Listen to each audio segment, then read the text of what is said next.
Hi there and welcome to Sean Camera and Photographic. Now, the question for today is, when you're using high ISOs, do you get more noise from a Z9 than a D4s? Maybe it's better for all I know. Let's find out. But first, I need to make an apology. Do you ever promise to do something then forget? No? Well, I did. Luckily, Kenny Baseball 17 reminded me that I'd promised to make this comparison. And I haven't. In fact, I'd forgotten I'd even said it. And so I thought, let's make this video even better than promised. So that means not just a 2-camera comparison, but 3. And you'll find out what the third one is in a sec. But before we get to that, I guess we need to compare the camera specifications. The ones that matter to noise. Traditionally, it's been said that the size of the sensor affects the level of noise, so the larger the sensor, the better. So FX is better than, say, DX. Also, our understanding has always been that the more pixels within a given sensor area would make the image noisier. Therefore, we have to think about megapixels too then, and the amount of them. So let's see how that relates to each camera. So starting with the D4s, because this may have been released way back in 2014, but in its day it was a low light revolutionary. And it'll be interesting to see if that's still true today. It has an FX or a full-size 16.2 megapixel sensor. So remember that, 16.2. So next we have the D5. Yep, this is the third camera. It was released in 2016 and it's sporting a 20.8 megapixel sensor, so a little bit bigger. And finally the Z9, released in 2021-ish. It proudly boasts a 45.7 megapixel sensor. So is that going to cause a noise problem compared to the others? I don't know, we'll find out, won't we? Of course, we also need to look at the native ISO range. We won't ever use the highest range, but in my experience, the higher ISO number the camera offers, the higher I can push it. And that's before the images become unsaleable. And notice I said unsaleable, not unusable. That is down to your personal preference and usage. Back to the D4s, its native ISO range is 100 to 25,600, which was incredibly impressive at the time, until 2 years later the D5 arrived and upped the ante considerably with 100 to 102,400. And no wonder I've used it to handle ISOs of 8,000 and 10,000 quite easily. And finally, bring on the Z9 with its ISO of 65 to 25,600. Now, do you notice something? It's the same native ISO, top end, as the D4s. And I expressed my concern when this info was originally released, and a few people were a little bit critical, and that's okay, we all have valid opinions. But the most important thing is we need to see who was right and who was wrong. I'm going to test all 3 cameras in controlled lighting using an aperture of f5.6 and a range of native ISOs from 6,400 upwards. Well, I've done the test, so let's take a look. To be honest, I'm not going to be hanging around showing you these images. I'll post a link if you want to take a closer look though.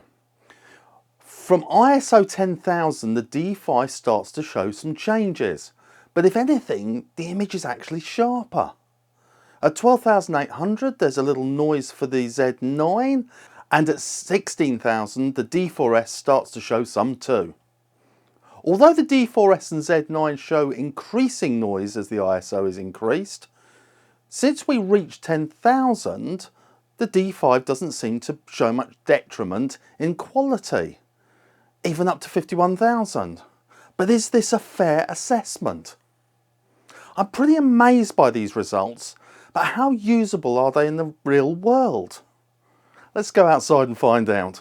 This is at 8,000, an ISO setting that I'm pretty confident about, and one I've used frequently with all 3 cameras. But there's a catch with this image. It's been edited. Oh yes.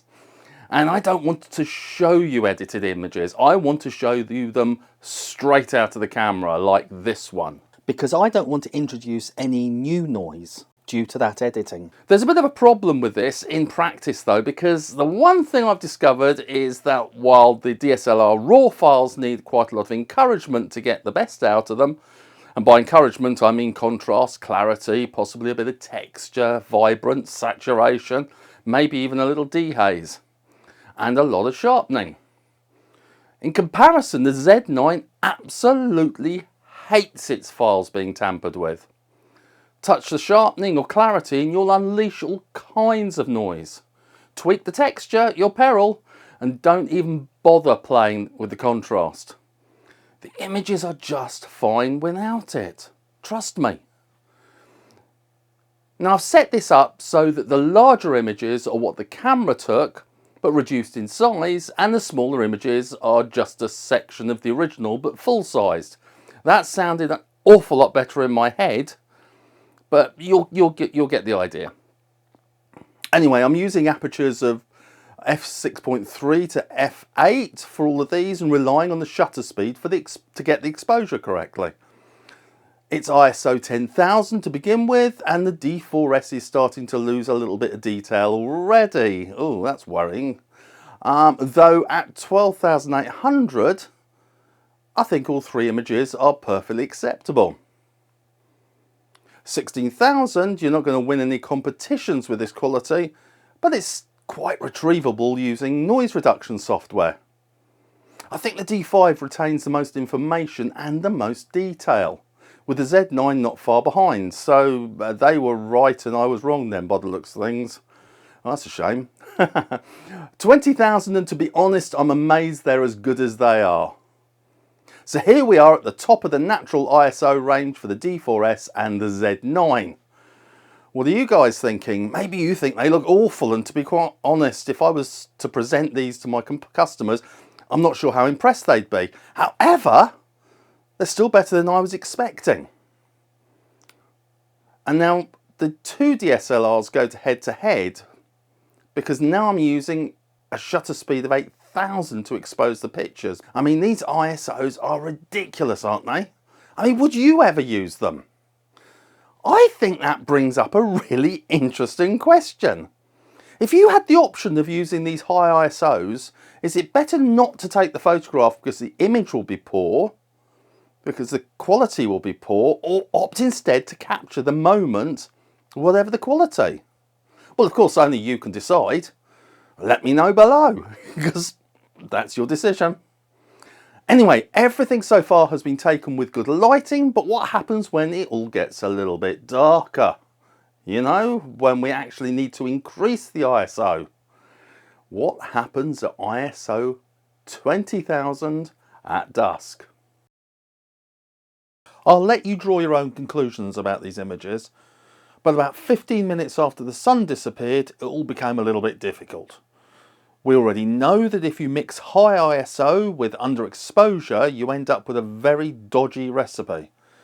So what happens if I have to use software to increase the exposure? As a final option, we can always use the noise reduction software to remove it, though it does look a little waxy. So, after all that palaver, what's the conclusion?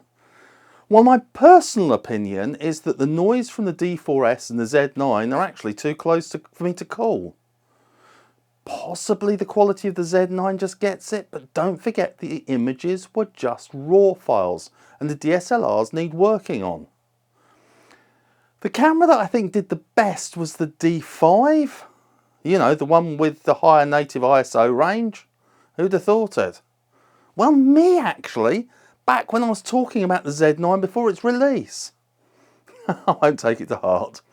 Thank you so much for joining me, and you know what to do. If you like this video, please like it, and if you really liked it and you haven't subscribed yet, then hit that button. See you soon. Take care.